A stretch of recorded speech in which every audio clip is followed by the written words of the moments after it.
strategically. I can get it right. I'm gonna go where the winners go.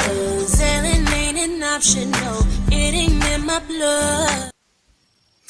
Good evening, everyone, and welcome to Mondays Beyond the Mic. This is the place where we look at relationships to provide a better understanding for both men and women so we can learn and grow together. We want to say thank you to our regular viewers and welcome to our new viewers. We ask that you like, share, subscribe, and give us a super chat, as that one gesture means so much to Mondays Beyond the Mic and Bravo with Sheila Network. So we do have some disclaimers. The disclaimer is we're sharing from our personal experiences. We do bring professionals on to talk about the topics, but we want that to be known. And also, we have house rules. The house rules are respect, respect, and respect. I would like to state, if disrespect is displayed in the chat or the platform, individuals will be silenced and removed from the show. And I'd like to welcome my co-host, Lady Dawn B. How are you? Happy Monday, everybody. As always, it's one day closer to Friday, so I'm good. I'm doing good. I feel great. I'm glad about it. How about you? Um, I I'm elated. I had a great weekend. First, I want to say thank you to everyone who donated to the Mother's Day event. It was a success. So thank you. Last week, yesterday, we celebrated Mother's Day, which is always a great day. And last Thursday, my daughter graduated from college. So, yay, I got my first college grad. So now we have a second generation of college graduates. And guess what, Lady Dawn B? What else is happening, lady? That same child has a birthday on Friday. So I'm wearing green, but all I see is green going out of my pocket based on her. But hey, what can we do? We're going to celebrate her. That's right. That's right. So let's see who's talking to us in the chat. All right. Hey, Anae. She said, hey, at Bravo with Sheila Network. We like to thank Anae for being the greatest moderator in these YouTube streets. No one does it better than Anae. Say that. That's facts. Shelton, he said, I'm logged in. All right.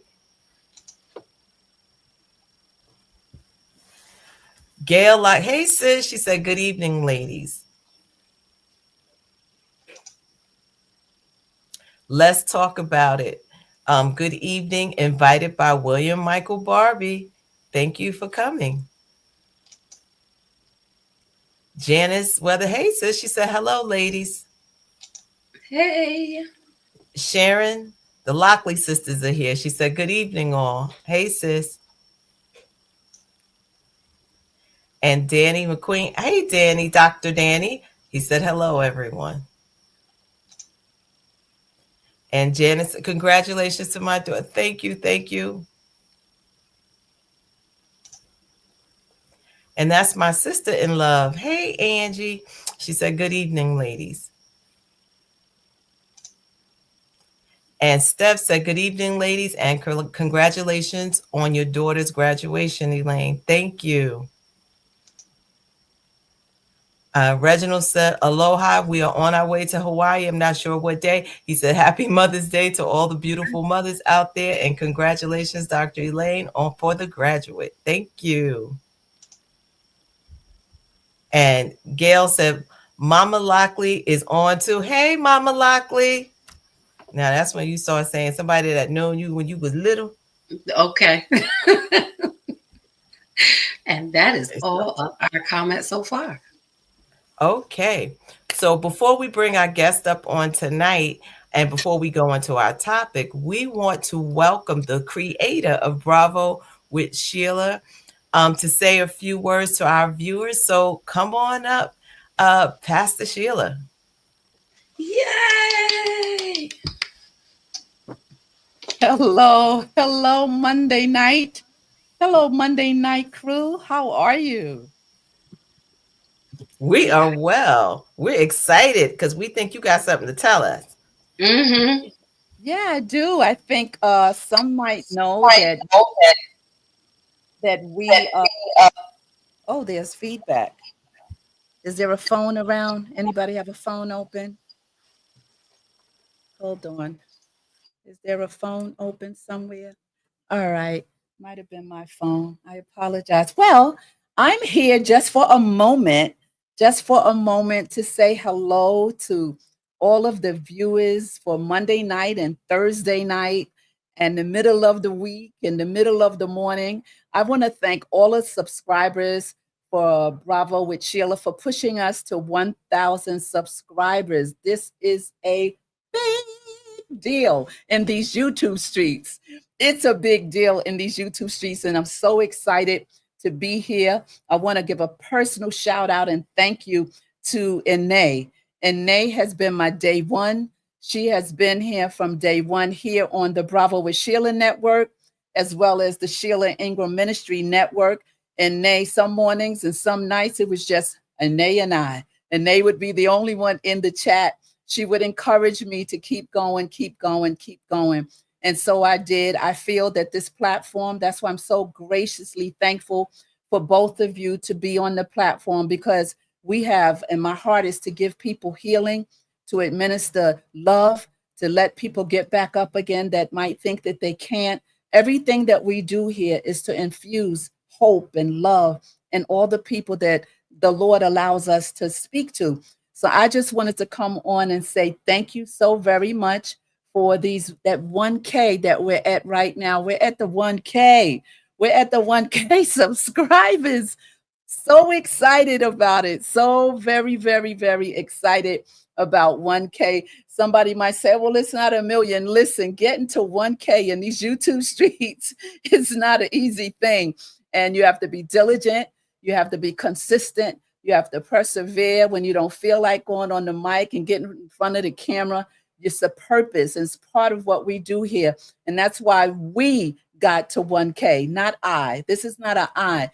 We got to 1K. And so now we will press on to the next 1K and make it 2K or whatever. It might just pass and go to 3K. We're on a roll right now. And with Mondays Beyond the Mic and Thursday night with Dawn B and me bringing some type of conversation always popping up in the middle of the week. Listen, we love all of you and we thank God. I thank God that these ladies come before you and they just don't come and just give you anything. They research what they want to talk about. You know, we pray about what they're going to talk about, and we see that it's making a difference. And that's what we want to do, is to make a difference on this channel and the Sheila Ingram Ministry Network channel. So you guys can go over there and tap the Sheila Ingram Ministry Network, not Sheila Ingram Ministry, because I'm on YouTube on several platforms, but Sheila Ingram Ministry Network.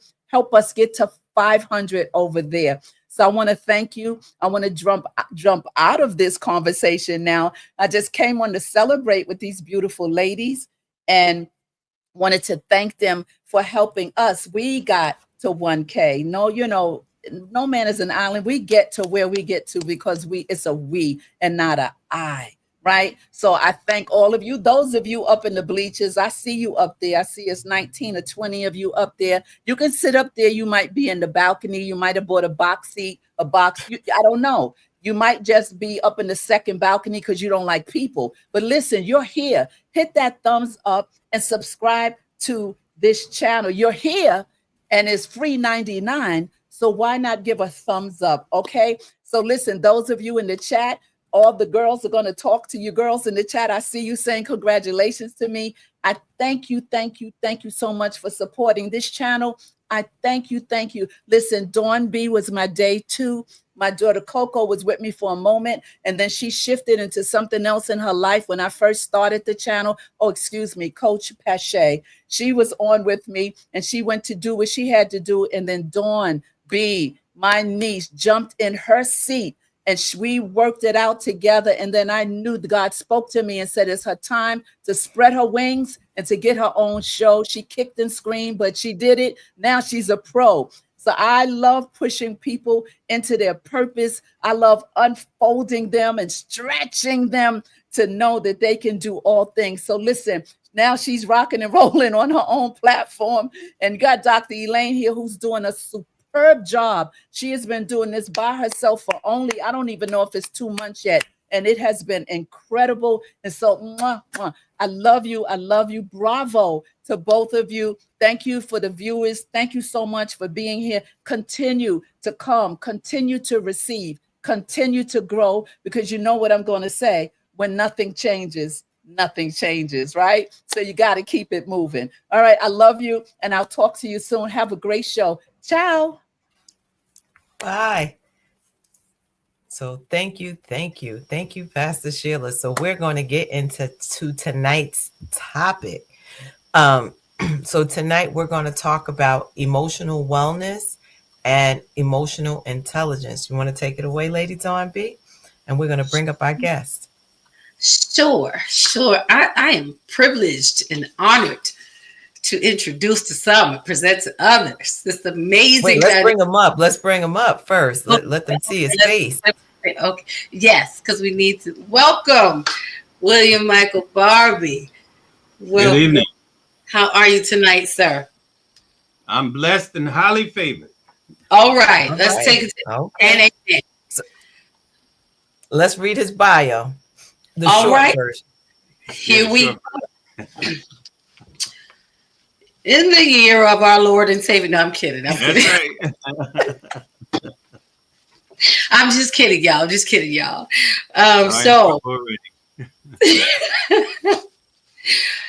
William Michael Barbie, in his lifetime, over his 38-year career as a serial entrepreneur, he has created employment opportunities for nearly 1,000 individuals through his 8 companies and has been intentionally impactful in his community. William Michael is currently working on his 5th book titled Love Forgives, touring the mind of an artist through a therapeutic lens. Love Forgives is an artistic expression where art meets therapy. Bear with me, because he is a very well-accomplished man and has much on his plate. William Michael Barbie is a native of Newark, New Jersey, and was educated in the Newark public school system. He attended Arts High School, America's first high school of performing arts, majoring in fine art, Jersey City State College, majoring in biology with a minor in fine arts, Rutgers University, graduating with a degree in business management, McAllister American Academy of Mortuary Science, graduating with a diploma in mortuary science and funeral services, and graduated Pillar College with a master's degree in clinical counseling with a concentration on marriage and family counseling. That's just a few of the things that William Michael Barbie has accomplished. And we just want to welcome him again. He is no stranger here. We are glad to have him. So know that you need to get your pen, your paper, and lean in on tonight. Back to you, Dr. E. All right. So do you want to say something before we get started? But wait, you know what? I want to ask a question to you first. What are your thoughts on emotional wellness and or emotional intelligence?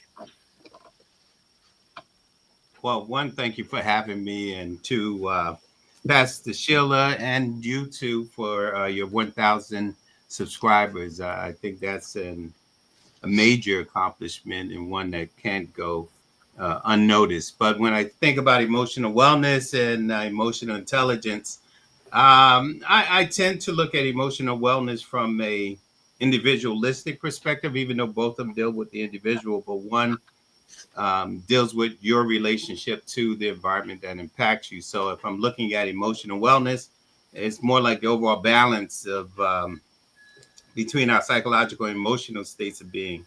And then more importantly, how we feel on the inside in conjunction with what's occurring on our outside, so particularly in the environment. And so when I think about emotional intelligence, maintaining my emotions and understanding the emotions of those around me or how they impact me. And so one of the things I always talk about with my Man Village Men Support Group is the stages of emotional intelligence and how we apply that to our daily lives, how you should be able to regulate the room when you walk in there as you lift up your emotional intelligence. And so, yeah, both of them are very interesting topics of discussion. And so that's my basis for now. All right. All right. So, Lady Dawn B, you want to read some statistics or research? Sure. The National Center for Emotional Wellness, NCEW, describes emotional wellness or well being as an awareness, understanding, and acceptance of feelings, and an ability to manage effectively through times of change or challenge. Uncomfortable or painful emotions and overwhelming thoughts can affect how individuals function and may make people feel they are losing control of their lives. By gaining awareness of the emotions each person feels and how to process them. The NCEW says people can regain a feeling of control, minimize difficulties, and continue to function healthily. All right. So, I think that this is a great segue as we talked about emotional wellness, and then we're going to kind of go into emotional intelligence because I think they're both needed. And as we know that May is Mental Health Awareness Month, and we want to make sure, last week we talked about relationship wellness with Dr. Tracy Duncan. This week we want to talk about emotional intelligence and emotional wellness. And I think William Michael Barbie gave a beautiful definition of what it says, because the Harvard Business School defines emotional intelligence as the ability to recognize and manage your own emotions as well as the emotions of others. So the first part of that, it's a 5 piece to emotional intelligence, is self-awareness. And it says self-awareness is recognizing and understanding your own emotions and their effects on thoughts and behaviors, mindful of strengths, weaknesses, and triggers. So, the question I want to ask for our viewers, can you put in the chat some of your triggers? Something that triggers you.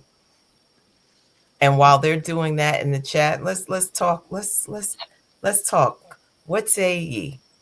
What say you? What's a trigger for you? Let me add to something. Okay. Doctor, may I? Sure. You spoke about, well, you said that there are 5, and that's what the book has always taught us. And me and my head, I'm always thinking about more. And one of the things that the book doesn't address, or at least from my perspective in education, it didn't say first make yourself emotionally available before the first of the 5 that you mentioned, because you have to be first emotionally available and present in order to go through the experience of knowing your emotions, knowing your triggers, and so forth. And so that's one of the things that I've always pushed back on. I'm not the PhD person in this area. Neither did I write the book, but what I am is a person with a wealth of experience with dealing with behaviors and people, and being a former consumer of mental health services and understanding how we can be physically present but not emotionally present. And so sometimes we show up and we go through these other stages, but without dealing with allowing ourselves to first be cognizant and emotionally present. I think that's the first thing of the 6 rather than the 5. Yeah, I love it. I love it. So, no, I think that is a valid point, because if you're not emotionally available, then you don't care really about how other people interact around you and how they feel. So I do think that is a valid point. But we're going to, right now, in that, we're going to use Harvard's definition, and then we're going to go into what self-awareness. And they're talking in the chat about how they feel or what are some triggers, because I think that's important, that we have to understand what are our triggers. And it just makes me go back to Dr. Duncan when talking about that family of origin and some of those triggers that we picked up as children that we carry into adulthood. So you want to share? I see that, like I said, there, Mike McDonald said tone. Tone is a trigger. Okay. Anae says not listening to hear my heart. Landon says gently, LOL, hit it. I'm not sure what I'm not sure what that means. Steph says lying. Oh, we got a super chat, so we got to stop. We got a super chat. Let's talk about it with AJW.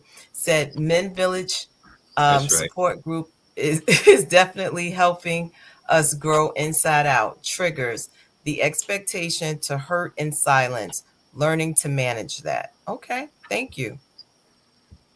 Beautiful. Okay. Keita says inconsistency. Shelton says lying. All right. Hey, Theo, she said good evening. So what are some of the triggers on list here? You know, Lady Dawn B, what's a trigger? For me, it is definitely, I have to agree with, and he may not believe it, but Michael McDonald, we're on the same page. Tone. Tone is, I'm reforming, becoming, so I'm getting better. But tone is for me major. Tone and volume are two things that are triggering for me. But I've learned how to, take a minute and just, I do a self-check, with tone and volume. And then I have to do an external check with the person to ask them, are you talking to me? And are you sure that's the way we should be talking? Are we sure this is what we're doing? But definitely tone and volume for me. Okay. All right. William Michael Barbie? I would say lack of congruency when your words don't align with your actions. I think that's a major trigger for me. All right. I would say for me, I think a major trigger for me would definitely be, I guess I agree, tone, yelling. I stop listening. So it doesn't matter what you're saying at that point. You raise your voice, I have tuned out. So it doesn't matter. Yeah. Definitely. And Mike McDonald said to Lady Dawn B, you're seeing the light. Oh, is that what it is? That's it. Okay. I'm getting there, Mike. I'm getting there. Reginald said not listening when I open up or negating how I feel. All right. Okay, let's see. Regina Davis says, yes, sometimes it's not what you say, but it's how you say it. Agreed. Angie said, same for me. Janet says, disrespectful. So being disrespected, right? Keith says, not showing up when expected. Yeah. And Gail said, tone and lying. She said, I'm going to give you both my triggers. All right. So let's go to the clip. Let's see. We have a clip tonight, and let's see what the clip says. What they're actually doing is inviting you into a deeper part of yourself that you haven't healed yet, right?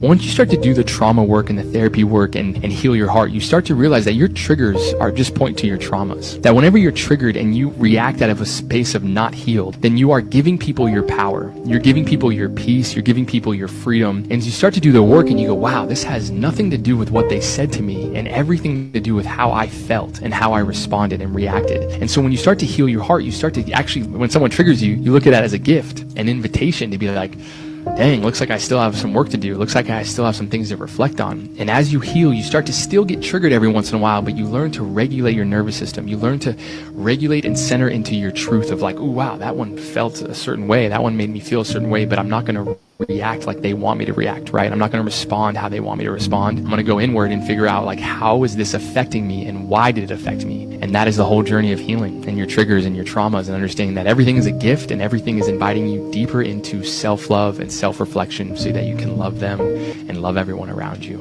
I love you guys. All right. So what are your thoughts? What are your thoughts on the clip?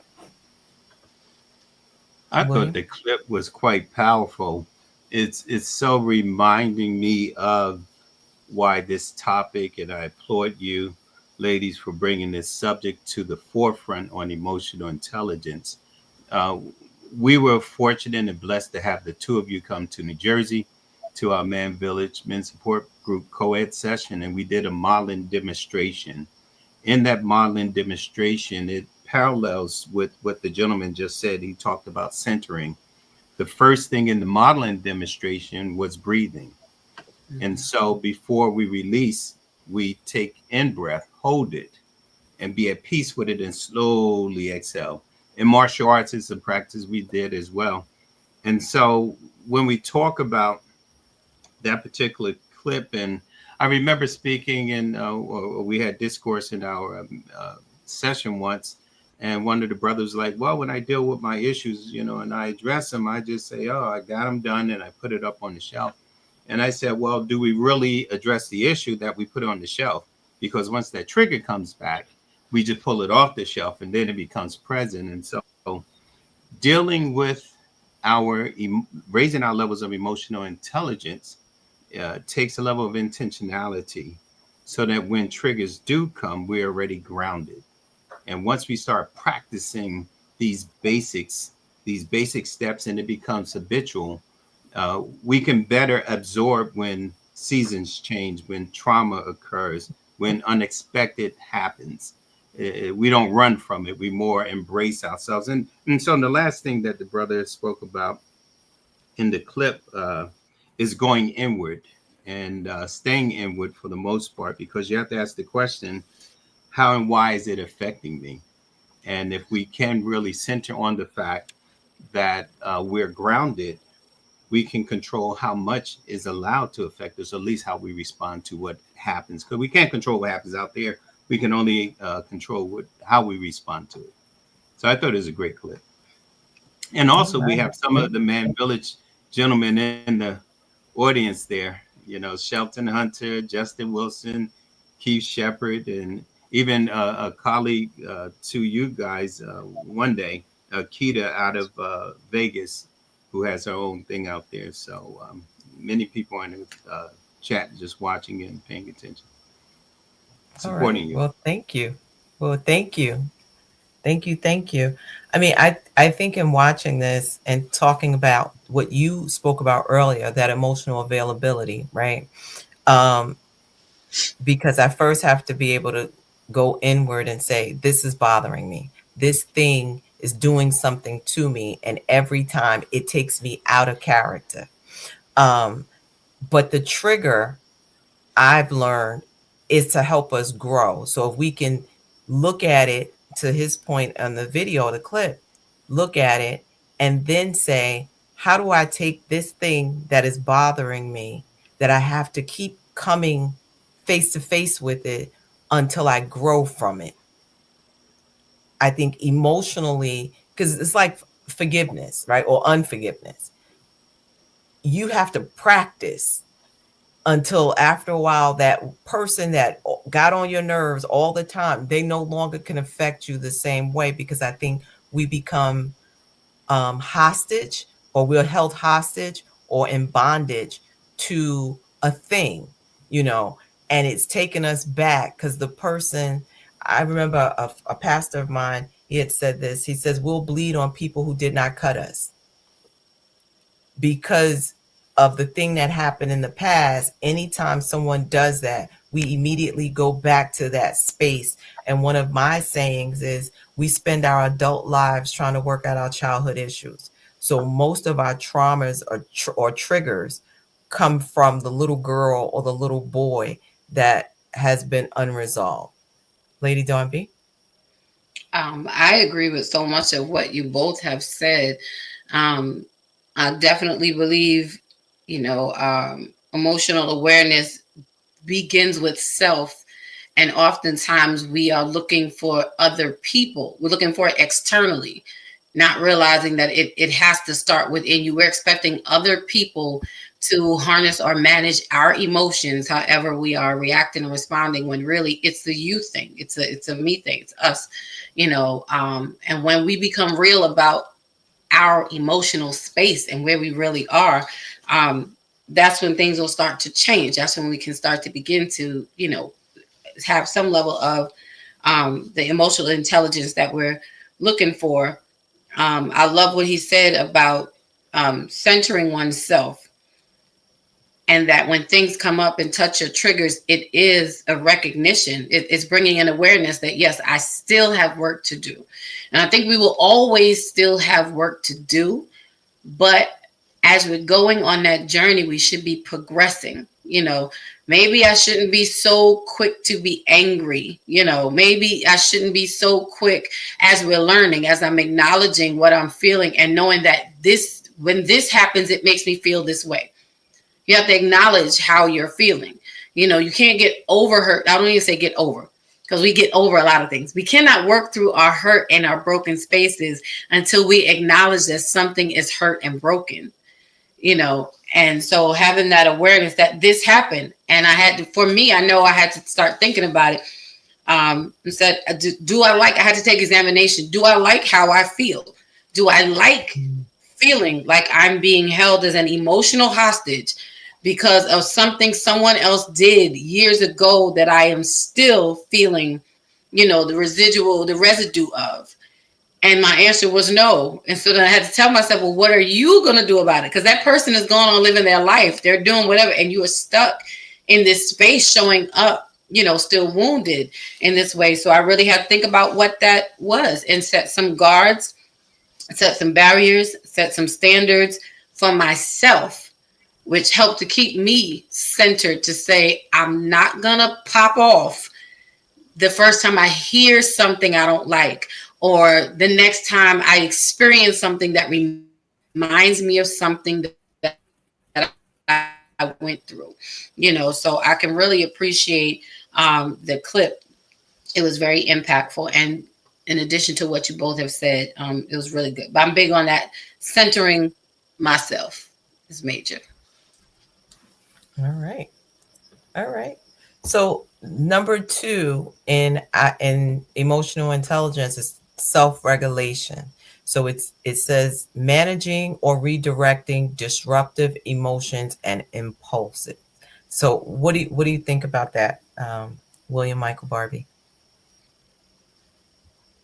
You love that whole government, huh? Well, listen, it's up there. I'm just reading what I see, sir. No, it goes back to what I've already said with regards to one of the things that I'm very intentional about is when it comes to that regulating is breathing. And so while you guys were at the co-ed session, we had a total of 57 individuals there. And with that number of people and us modeling a behavior, we intentionally focused on the breathing because of self-regulating. Often we're triggered by many things. Me sitting in the middle of a room with 55 professionals around me, with you, Dr. E, head of a department of blah, blah, blah, a former dean, and Lady Dawn, and you got a psychiatrist, and then I got to manage all of that energy. Plus, I have to offer an apology to the sisters in front of me. So I had to self-regulate. And so breathing, while I exaggerated it to some degree, is to tell everyone to give pause before speaking, before you're dressing, to bring down your blood pressure. Breathing, to me, is that central ingredient that we all should employ into our daily lives, particularly when we're in situations where we have anxieties or fear that is coming up before us. And before we speak, because often we speak what's on our head and not really in a way that it should be expressed. So, breathing, if you take pause before you open your mouth, that's the way I've always looked at this whole thing on self-regulation. is to breathe. And so I'm big on breathing.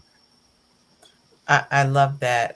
One of the things that I often say and I've taught is the power of the pause. Because if you just take a minute before you say something, it could change the dynamic of the relationship. And I know I've been guilty of, I'm just going to get it off. I'm just going to say what I have to say. So I had to learn the power of the pause to say, just because you're hurt, because a lot of times we express out of our own hurt, our own anger, and maybe the person didn't even mean it that way. But because of our own going back trauma or triggers, we heard it through that lens. So if I also like, when the Bible talks about know them that labor among you. And a lot of times we hear that when people are preaching or things like that. But if I know you well enough, I should know maybe they didn't mean it that way, or maybe I need to ask for more clarity before I respond. And I think to your point earlier, Lady Dawn B, that communication piece, I need to talk through it or I need to say, when you said this, I felt like this. And that's very hard for a lot of people to put words in that space and place where we're vulnerable. Because that means I feel in some way I'm giving you power and authority over me. So we've learned to stand our ground, so to speak, but we're hurt while doing it. Mm-hmm. That's good. That's good. I think I've kind of learned to set myself for hard conversations, because disagreements are usually a hard conversation to have. So I prepare myself knowing that I'm going into this conversation that is going to be a heated fellowship, so pack your patience, put your emotions, just push them back a little bit, because when my emotions are inflamed, I'm not hearing you to hear you. I'm hearing you to respond or to defend, which gets us nowhere. And that's how we get into the extra heated debate. It goes up to another level. So I really learned to just set myself to prepare. I know where I'm walking into. I know what I'm walking into, and you got to set yourself for your environments. Some people are easy to talk to. Some people are not. So we already know who and how we get along with people. So I automatically am switching myself to be able to, okay, I got to be extra quiet or extra, put a rubber band on my wrist and pop it while they're talking, whatever, something. And Lady Dawn, can I push back just a little? Sure. One part that sticks out when you said you're going into a heated fellowship. So my question is, are you prejudging something before it occurs? So you're bringing your biases to the table where you may be walking into a great opportunity to learn, to share, to expound, to educate. When you go in there, to me, if you're going with your own biases, which we all do, but if you're already there, I'm going in expecting the worst. But you can also go in expecting the best and get a different result when you bring that energy to the table versus the defensiveness. Like, yes, what you want to say? I'm ready. Instead of that, with the boxing gloves, what about an open palm? And I agree with you on that. I'm saying, okay, so when I say that, I mean, I will go into if I already know, I know how we mix. So yes, of course, we all go in with the pre-assumption that this is not going to be an easy conversation to have. Difficult conversations are just that, difficult conversations. Knowing how I am emotionally, I have to set myself ahead of time so that I'm not coming in it defensive, because if I come into it defensive, I'm not going to hear a word you're saying. I'm not caring about your feelings. I'm not caring about whatever it is you're trying to express. I'm listening to defend what you're saying, not to acknowledge how whatever the situation is making you feel. So for me, when I get that in my mind, I'm moving that out of the way so that I can show up. No, Michael McDonald, I'm not backpedaling on anything. I admit, and I said, I own how I feel. I will never backpedal. I have nothing to prove to anyone. I'm acknowledging what he's saying as truth. And I'm talking about my process. I do not always go into a situation with the gloves up. If I know it's already a situation that's intense for me, I can't speak for the other person. Of course, I'm going to go in defensively, but I'm also learning to go in open so that I can hear what you're saying, so that I can then respond instead of defending. So, Michael McDonald. That's right. Add McDonald to that. That's my dude, though. But you are correct. Part of, I'm sorry. I think a part of this that we're talking about, it is practice, right? Because you show up the way you show up, and you have to practice to say, okay, this is how I normally come. I'm ready. I'm ready for whatever. And then the next time you come, you're like, okay, I have to think about it. Let me pause. Let me breathe through this. Let me hear. And better, am I listening to you? Because a lot of times we be like, I hear you, but I'm not really listening. And or am I listening to defend myself, opposed to actually listening to say, how can I grow from this conversation? And I think anytime, and that's it, because we could sit here now, because we're having conversation, but in the heat of the moment, your immediate response will show up. And that's a practice thing, because there's a lot of times you go from, if you're not using your emotional intelligence, or if your emotional intelligence is low, you're not going to be self-aware. You're not going to want to self-regulate. You're just going to say what it is and say, I feel better, not caring about how you're managing the other person's emotions, because that's the piece of emotional intelligence. Can I manage myself while managing someone else at the same time? And I think we have to keep in the forefront, I'm not going to do any harm. If I think I'm not here to harm you, regardless of what you say, then I'm always thinking, how can I help you while I'm helping me? Because when I'm thinking I'm caring for you, I'm going to care for me. Mm-hmm. I know they're talking in the chat, so they are. I said, but that's just want to bring this last thing. That's why I say, for me, part of it is, and one of my mottos is, do you want to be right or get it right? And I'm learning, again, in different areas, like, no, I don't want to be right. I actually want to get it right. So I'm going to start there with Michael McDonald. Was saying I was trying to backpedal. And then he apologized. Before we go there, let me just add this.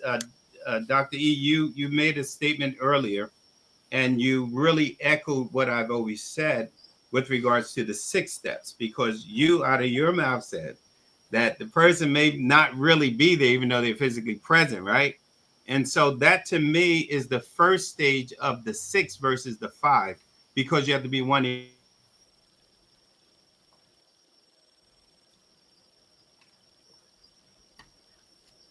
Is it him or is it us? I think it's him. He's frozen. And he looks like he's making a really good point. He's on it. So let's get to the intelligence stages, to the.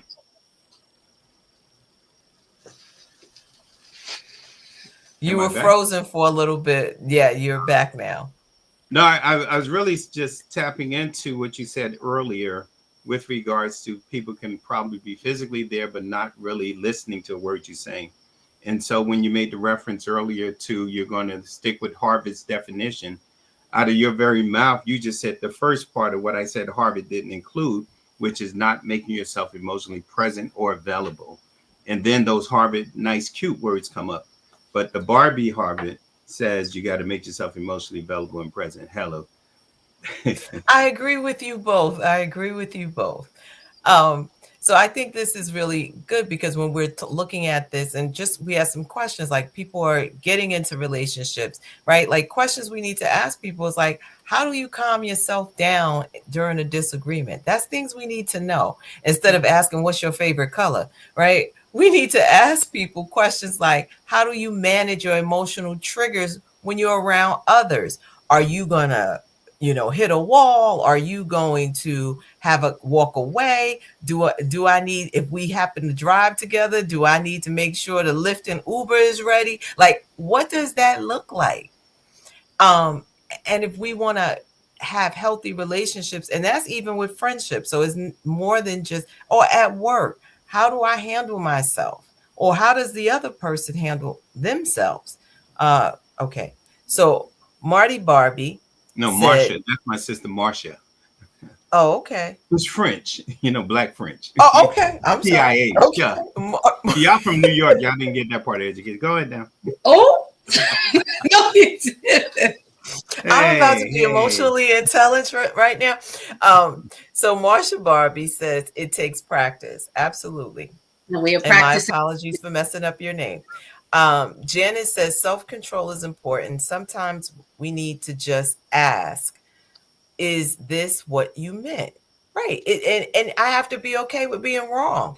And Regina said learning how to communicate effectively is important. Let's talk about it. Says that's a practice I picked up recently. Shanita says we all have the power to choose. Hey, Shanita. Absolutely. That's Florida, Shanita. And says people mistake the lashing out as power when the true power is being vulnerable enough to pause, breathe, check your heart, posture, and then speak. It takes practice, however, it's possible. And I think that I absolutely agree. It is anything that we do. You don't just wake up emotionally intelligent. It takes practice. You're going to keep running into something until you use the tools. And tonight, one of the things that we're trying to do, or no, that we are doing, is equipping people to understand how to effectively communicate, whether that's with your significant other, your children, your friends, your coworkers, because it helps you. And it is a part of our mental health, because if I'm always going off, your mental health is suffering because you always got to tell somebody how you feel. What is that I always need to be right? What is that I always need to defend? Opposed to saying, you know what? I apologize, and maybe I heard it wrong. Could you please explain it to me? Shelton said, I heard that, Mike. Generally, women will react rather than respond, dealing with issues with their partners.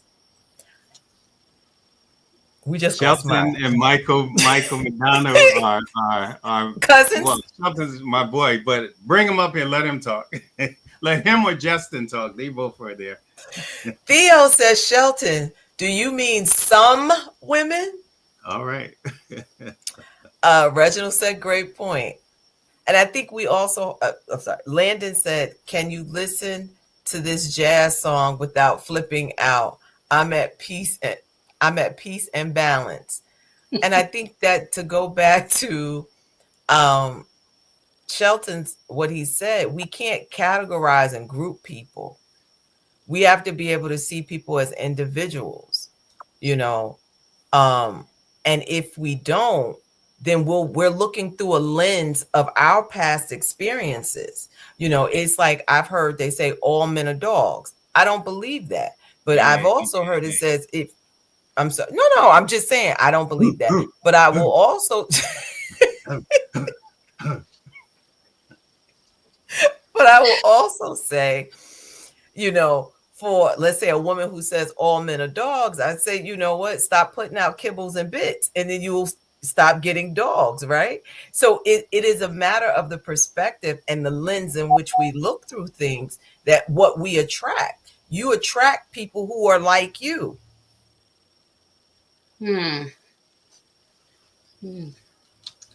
What aroma, what's the scent you're giving off that you attract that certain type of person? I think sometimes we can draw from our wounds and our places, our hurt. when we're not healed. Just like if you have a cut and it gets infected, it will definitely have a scent to it, and that will draw sometimes those who prey on wounds, so we have to be mindful of these things and start to take the proper steps to heal and bandage, what's happening. I can agree, ironically, with Shelton to some degree that yes, women do react over responding. A lot of it has to do with the fact that we are led by our emotions, and that's why even, in my response to that, I'm learning how not to flip at the minute, and it takes practice. I don't want my wounds to be the fragrance, like, Dr. E was saying, that draws. I want the healed part of me to be the fragrance. So that means for me, I have to get more healing, my healed weight up and my wounded weight down. So that, you know what I'm saying, that the fragrance that I'm giving off is going to draw what's going to help me, not harm me, and I'm big on that. I'm learning, still learning here. Lady Dawn, that was a good point. I was going to echo similar sentiments because I always push against you attract what you are, because sometimes I push against just that narrative, though I understand it 100%, because you could be wounded and you have predators who look for that wound and they prey on just that area. And like I can have fresh skin out the shower, a mosquito bite me. I'm not a mosquito, but he sees an opportunity. So I've always pushed back on stuff like that. I like cliches and they're cute, but a lot of pushback needs to be put on against that stuff.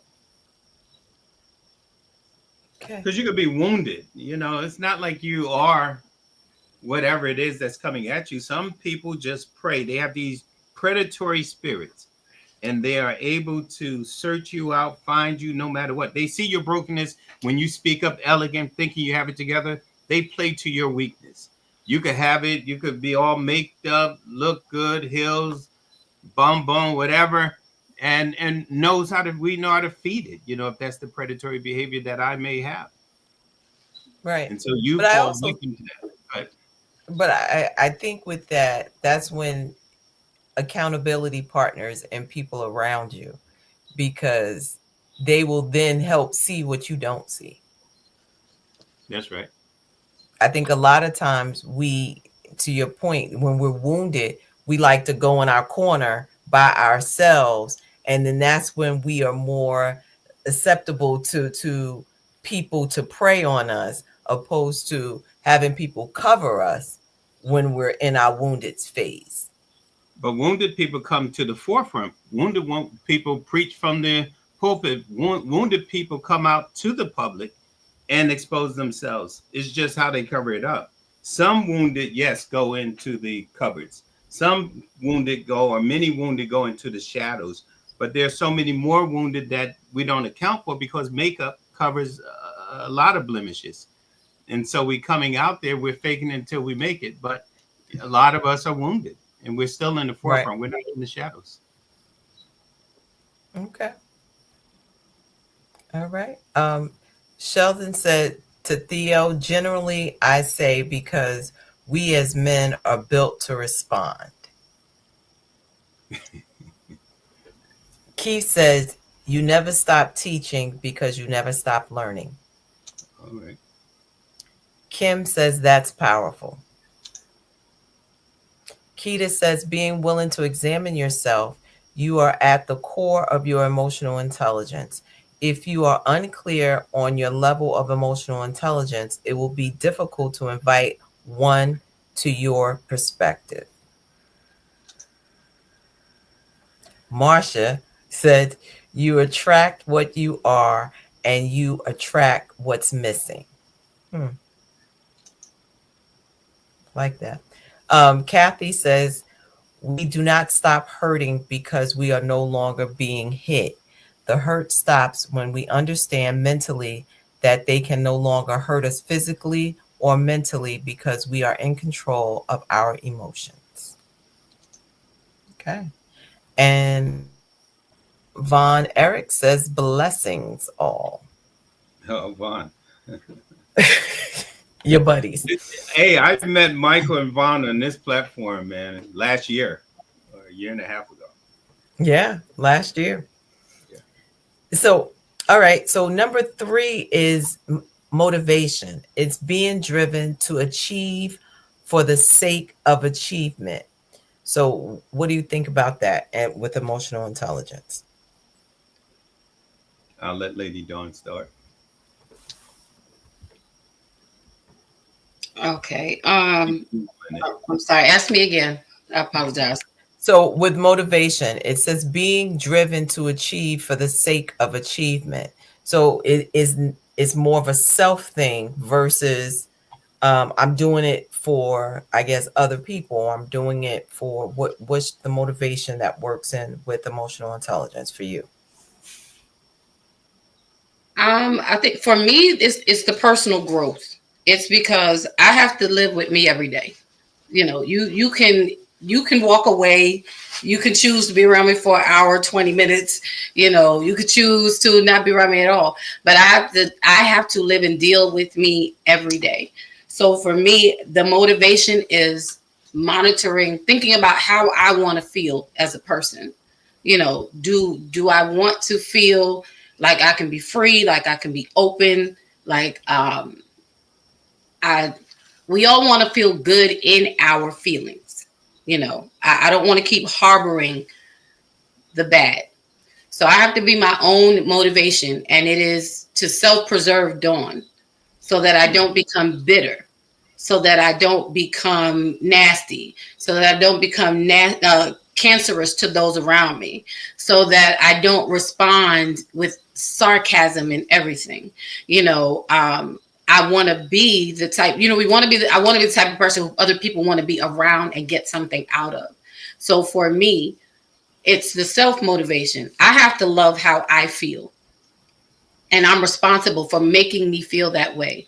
It is not so that other people will like me. Other people will benefit from the work, the self work that I do for me when I show up as the version of me that I'm pleased with. If I allow other people outside to motivate me, then guess what? I will always be looking for the next high, the next trip, the next, you know, who else can I satisfy now? And I will still be dissatisfied. So for me, self-motivation is really the key. I have to love how I feel. And when I don't, I have to take the steps to change that. Number one, decide how I want to feel. And then two, be committed to making sure I do the work to feel that way. Okay, I like it. Michael, since you don't want Yeah. me to use your whole government. No, I echo everything that Lady Dawn has said, but I would also add to that, because I don't want to sound redundant, affording myself grace and self forgiveness, because often when it comes to motive, now here it is, I'm a serial entrepreneur with these companies and created all this stuff. And so motivation, as Lady Dawn says, come within, but you have to be grounded somewhere in that. And so with that self motivation comes a lot of failure in life once you execute these things. And so you have to afford yourself grace so that you can rebound. Um, I've learned in the process to have other things to keep me preoccupied. So when this is falling, I'm still raising this. We were in our men's group a couple of sessions ago, and I always refer back to that because we focus specifically on this stuff. And the question was, Mike, how do I pour into others when my vessel is empty? And so when I'm thinking about self-motivation, someone who wants to raise that question is feeling empty, but I'm saying you have so much more in your tank than what you really have. So you have to afford yourself that grace. And so I made the example of, hey, how did you feel when you did this? Oh, I felt great. How do you feel that? Blah, blah, blah. Great, great, great. And so you're building up all these positive hormones while these things are being built, you're storing up some good energy for those downtimes when reality hits you. Not that it's not going to hit you hard, but at least you have some cushion to ward off the pain of that initial shock. So I say grace is a major factor in motivation for me as it applies to my application of emotional intelligence, because I have to have multiple things going on to tell me that even if this fall, it's like the stocks. You don't put everything here. You have to have it spread out. Thank you. I'm sorry, I'm getting into money and math. No, that's okay. Listen, we're here to learn in all areas. So, Lady Dawn B, you want to take it away? Sure. Let me act my age. All right. At least my eyes. All right. So the next is empathy, which is considering other people's feelings, especially when making decisions. This is really good because this is something that I think a lot of us lack. Maybe lack is not the right word. It's a little, I don't know that we lack it, but we don't exercise it, or we don't acknowledge it. We don't use it. But we want other people to use it on us. So, empathy is, again, considering other people's feelings, especially when making decisions. So what helps you stay emotionally present for me during my tough days? What say you, Dr. E? Or go ahead. No. You're right. No. Ladies, Go ahead, Michael. No. You wait till we start answering, then you want to chime in. Michael McDonald, jump on her. Jump on her, Michael. There's no call her today. out. Shelton, call her out. No, you go on. Ladies for a gentleman. I think what helps me stay emotionally present, for me, it's my faith. I think, and also thinking, if it were me, putting myself in that other person's space, how would I want to be treated? How would I want someone to talk to me? How would I want someone to consider me? And I think I try to do that, or I practice doing that even at work. And okay, how would I want this to land if it were me? Yeah, I think just putting myself in another person's shoes and being considerate of them. Again, that goes back to that managing my emotions and theirs, but with empathy of saying, I'm not going to be sarcastic. I'm not going to, like, all of these things I'm not going to be. I'm going to come in with humility. Yeah, and just really think about if it were me. Michael? Yeah. Yes.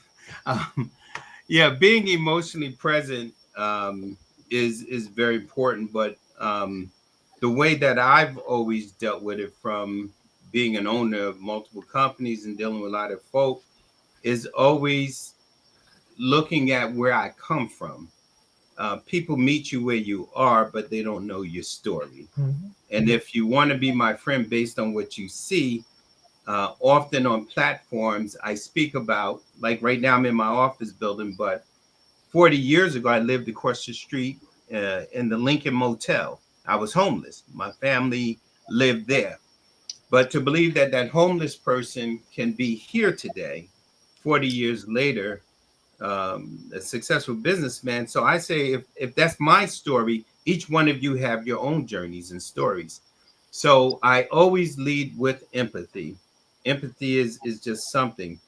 To maintain that thing called emotional balance of some sort is to practice mindfulness activities every day, to pray, to meditate, to commune, to exercise, to read, to listen to music, things that keep you regulated, things that relax you, that frees your mind. So empathy is what I offer to the world. Always I lead with that. And that's the way I function, because I know where I come from. And if you just looked at my outside, you wouldn't believe it. Y'all ain't never agreed with me this much. I got too many of the man village or my sister Martia in the. We're not scared. We're not scared, but we're practicing our emotional intelligence. Oh, y'all better. Sheldon and Justin and Keith, all of them in that thing. They waiting to jump up on you. Y'all need to bring them up here. Hey, bring them up here. Bring them up. Bring them up. Well, if you want to drop the link, we could bring them up.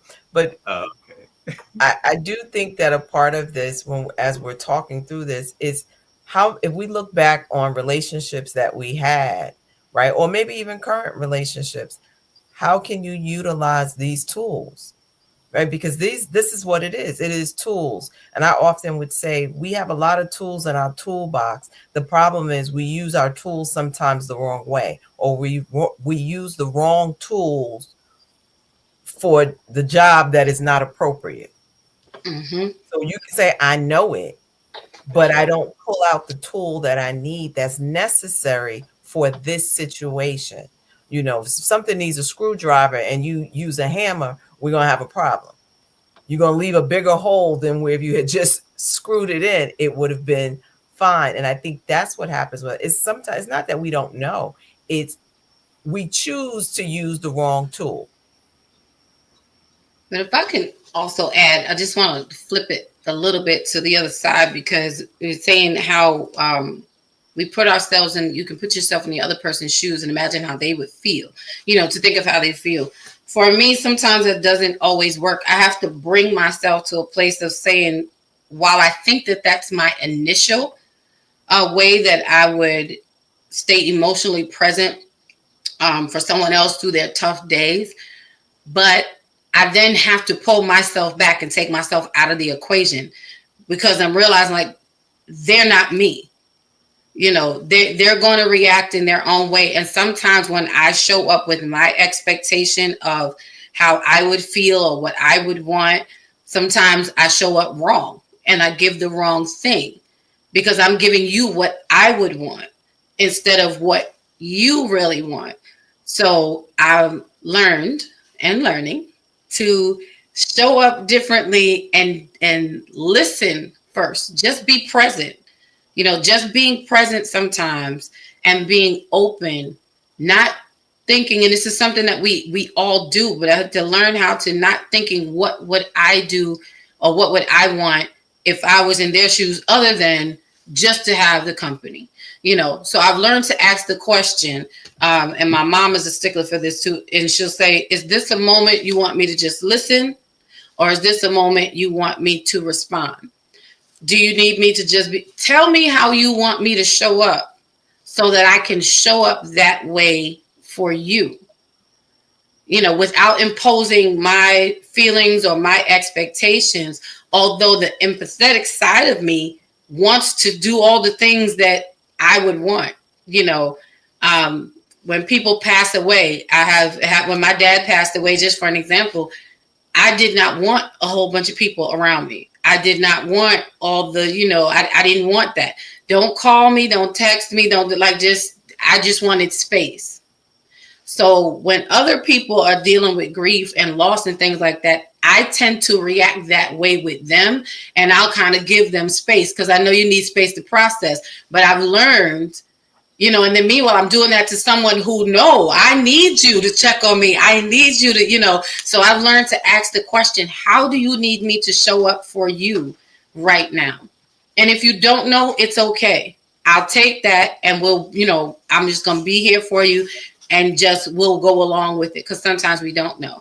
So I want to lead with my heart of what I would want someone to do, but I've learned to ask them, what would you like me to do? So that it makes it about them and not about me. So that's the only thing I would add. That was powerful, because you got Mike McDonald agreeing with you. So something is happening. What? Mike, you seeing the light too? We just might be all right, Mike. Mike says, like that, Dawn, how do you want me to show up? And I think we're both dealing, when I say both, men and women, dealing with those wounds or those hurts of people not showing up for us, or not asking us, how do you want me to show up, or not considering us. So we come into, I would say, new relationships, whether that's friendships, or with this wall already built to say, you're going to be like the other person, or like the other people that hurt me, opposed to saying, no, you get a clean slate. I'm not going to judge you based on the past, the people in my past who have showed up.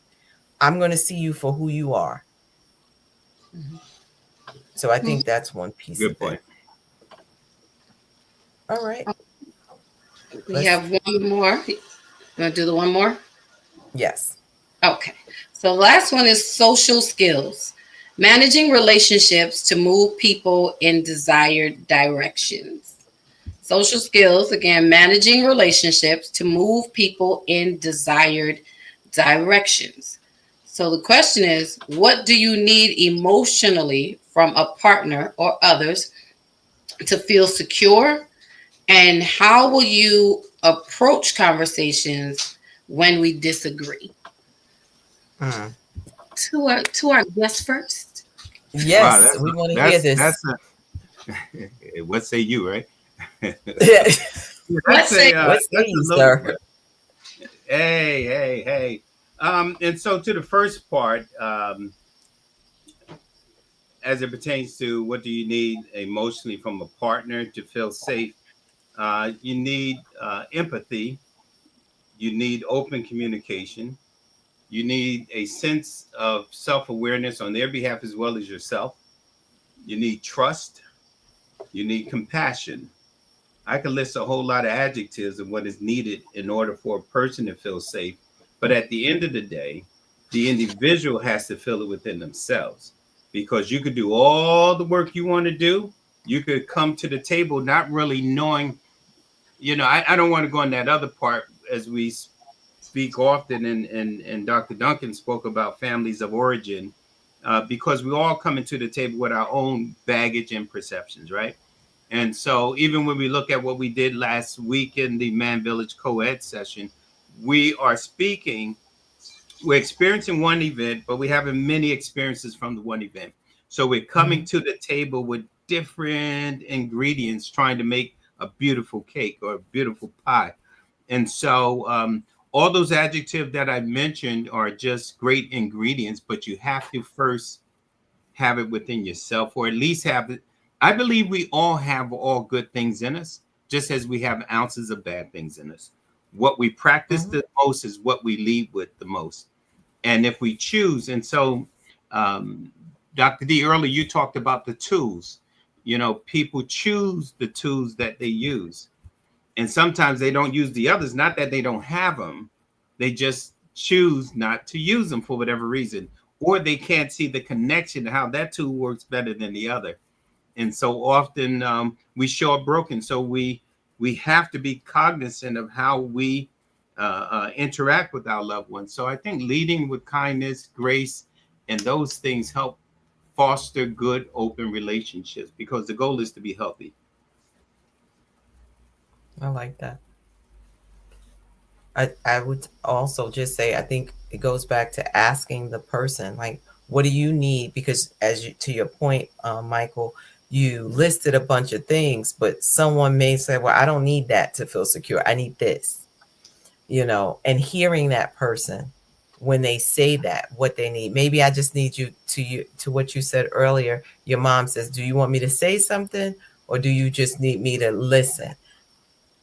Understanding your partner, your friend, what do they need, and giving them that, not what you want. But also expressing, there's this book called His Need, Her Needs, and being able to understand that men and women are different. And, you can't just give, him what you want, or vice versa. He can't give you what he wants, but you need to give each other what one another needs to be able to communicate and to be able to talk about it, talk through it, communicate it, so that there is a healthy relationship happening. There's another book called My Needs, That Ain't It. No, I'm joking. Before I respond, we have two comments.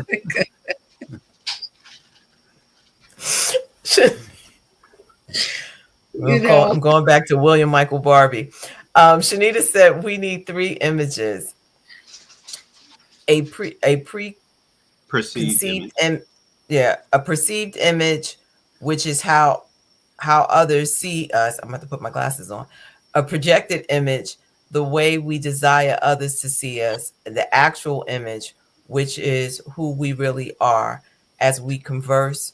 Remember mindset. Yeah, I like that. It makes me think of, what is it, Carol Dweck, that talks about the growth mindset and the fixed mindset. So we definitely have to be willing to move in the place of the growth. Welcome. Is he on mute? I didn't realize I had muted it. Hello, how is everybody? We're We're doing doing well. great. How are you, sir? You. I'm okay. I guess I wanted to just say that the in the conversation so far, Lady Dawn B, she said, I guess something to the effect of showing up for yourself, wanting to have peace for yourself. That was a very powerful statement. Before I got into like therapy and starting to wanting to get better, that's the thing that drove me to saying, hey, I got to do something different than what I'm doing right now. Um, and so showing up for yourself is a very, very, very powerful thing. Um, it's it requires a lot of courage to do that because it requires a lot of self-acknowledging and I don't know what when you said that it felt it what's the word I want to use? It just felt really good to hear someone say that. So I appreciate you for saying that. And this entire conversation is been a beautiful conversation. Brother Mike already know he's I before I met him I wrote a book and put it out there. And then after I met him, I'm like, man, I wish I would have had access to this information even before I wrote this book. But yeah, this has been a beautiful conversation. I really appreciate you all for having it. Well, thank you. And Justin, as Michael will tell you, you can always do a revision of your book and put in those other pieces. So you can always rewrite the story. So I have another book that I'm pretty much getting ready to put out. The book that I have out, in a nutshell, it was me just kind of taking the different traumas that I faced and putting it out there for the purpose of other men of color, because I had no idea about men's group at the time, but I just knew that I didn't feel like I had a place that I could go and be safe. And so I just decided to be safe out loud, and I put a book out just kind of sharing the things I had been through and then the benefits of therapy in my life, in the hopes that some brothers or sisters somewhere in our community would say, you know what, I'm gonna step out there and try it. So I have another book where I can take the things that I've learned from Men Village, and it's there, it's present. But the book that I put out before, it's out there. I really don't. I thought about revising it. Maybe I will one day, but at this point, it's a really raw book, and it's covering a lot of it. The people who read it, I'm getting a lot of really great feedback as is, and it's like I said, it's raw. So I maybe one day, but right now, I kind of like the results that I'm getting from it right now. Okay. Thank you, sir. Yes, ma'am. All right. And to So, Dr. E's point, Justin, I'm sorry, to Dr. E's point, I had a book, What's in Your Bag, Unpack One Item at a Time. So a transparency moment. The second edition is because Dr. E was my professor in graduate school. And she gave us some serious stuff. And so I was able to go back and really explore being in relationship with God. And so I did this piece I had written in her class called Spiritual Journey. And that part was missing out of the whole text of What's in Your Bag, Unpack One Item at a Time, first edition. And I have to give Dr. E credit. I never gave her credit on her platform. It's about the only time you're going to get it. So here it is, Dr. E. I'm so glad I'm emotionally intelligent and That's I'm right. okay. We You all are are. doing well. You are doing well. So you can't write a So, second edition, my brother. I'm sorry. Go I ahead. I definitely. We heard you. So yeah, you know what? I think the next book is like that. So yes, sir. okay. Well, I think Is it tonight just me? has Or is her been. camera buffering? Is it me? Am I okay? You Um, good? Tonight has been a really rich conversation. Being able to look at emotional wellness, look at emotional intelligence, and as we are in the month of May, and we talk about mental health awareness. We have some tools now. We have some work to do. And we're going to practice because I believe when you are given information immediately tomorrow, you're going to have to pull one of these tools out and say, how do I now apply it that this situation does not get the best of me?